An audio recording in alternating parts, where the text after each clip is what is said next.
And we're going to bring in former police detective Steve Kardian now. Steve, as Peter's saying, it seems like the immediate area around the club has been locked down and it seems to be under control in some senses of the word. I mean, the community, you can only imagine, still at wit's end.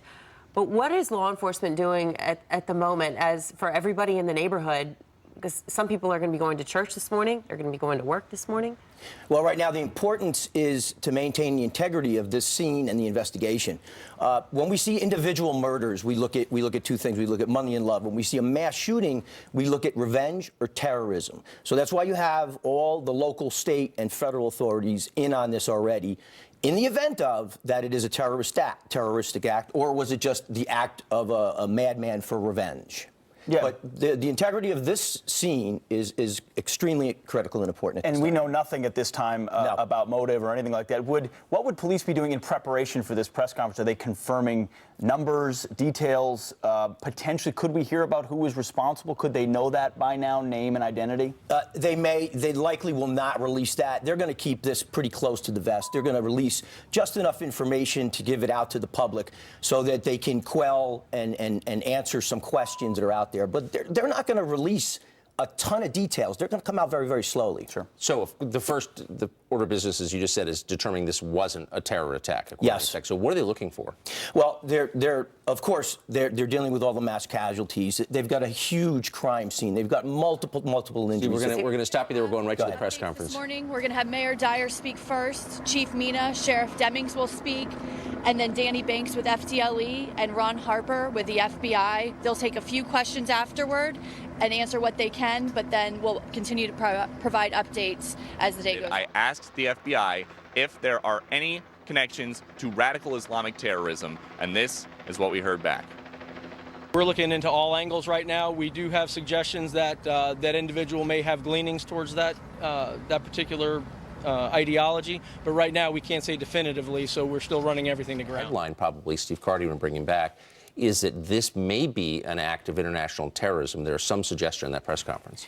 Well, if you listen to how many times that every one of those member of law enforcement said, if you see something, say something, that means law enforcement is concerned about possible additional ties to this person, whatever his motivation was. So the fact that the FBI has taken the lead with this investigation clearly indicates that it's going down that road or is terrorism. Wow. And the response from the FBI special agent was there are indications that, yeah, possibly so. Specifically, may have leanings toward that ideology. May have leanings toward. So they know more than they're saying. We're assuming that, They right? know more than they're saying. They want to be certain before they jump on. But would they say that without real evidence? They wouldn't. No, they have real evidence. Like many nightclubs throughout the country, they have police officers that are stationed outside in the event of some sort of a problem. Very brazen act. Somebody with ideological intent to murder to take on a police officer at the entrance of the club. If it's an active situation and the shooter's already in there, wasn't engaged with police are going to go to the shooter and terminate him. Once it's a hostage situation, we turn it over to SWAT and we turn it over to a negotiator. It's going to be the supervisor that's on the scene that's going to make that call. When he goes in, he's got hostages. The shooting is stopped. It was between law enforcement and him, and other people are being killed. It's going to certainly take a lot of intelligence before they go in there. So I would imagine that they were speaking to a lot of the people. That's why they said, don't call in anymore, because they were on the phone with people in there trying to get intelligence and tactical information so that they could make that entry, know where he was, know where to go, and know where to ignite the distraction devices. Boy, wow. This story has changed. Our assumptions about it changed completely. We've seen a lot of nightclub shootings over the years, and it's almost always someone who gets thrown out of the club, gets mad, goes home, gets a can of gasoline or a gun, and comes back. Islamic terrorism, I mean, that is shocking.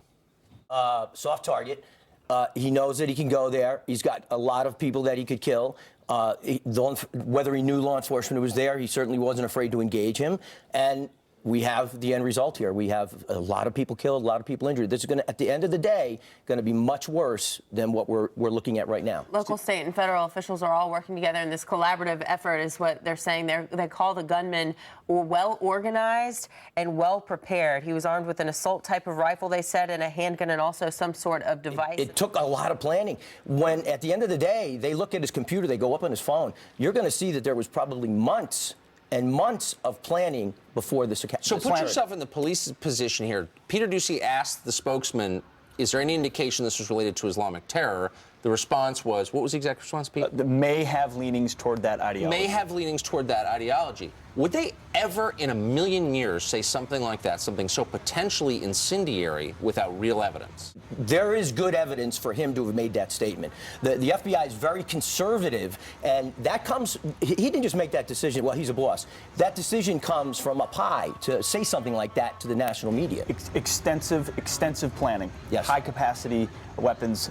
IEDs is what our own Peter Doocy talked about.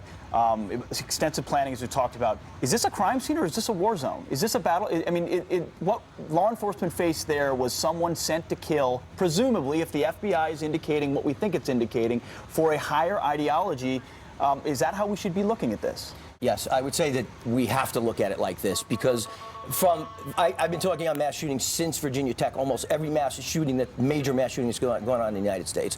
And I am not surprised by this. I am not surprised by this whatsoever. Well, Peter Doocy. Just exactly what you said.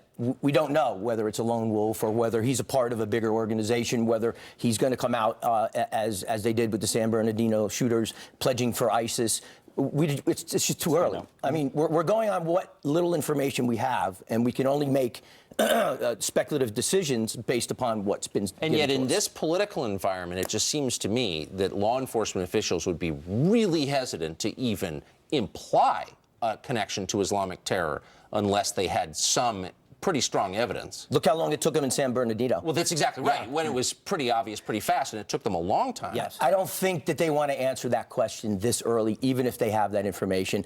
They don't want to cause an uprise of fear in the United States. I mean, it's their job to do their job, investigate, find out the reasons why, arrest additional people that are involved, and do what they can do to try and learn as much as they can to prevent these things from occurring again. We're going to keep you here. And just to recap for you, if you're just waking up with us, a mass shooting inside an Orlando nightclub is now a possible case of domestic terror or international terror. As many as 20 people are dead, at least 42 people taken to the hospital. The shooter killed in a gunfight with a SWAT team.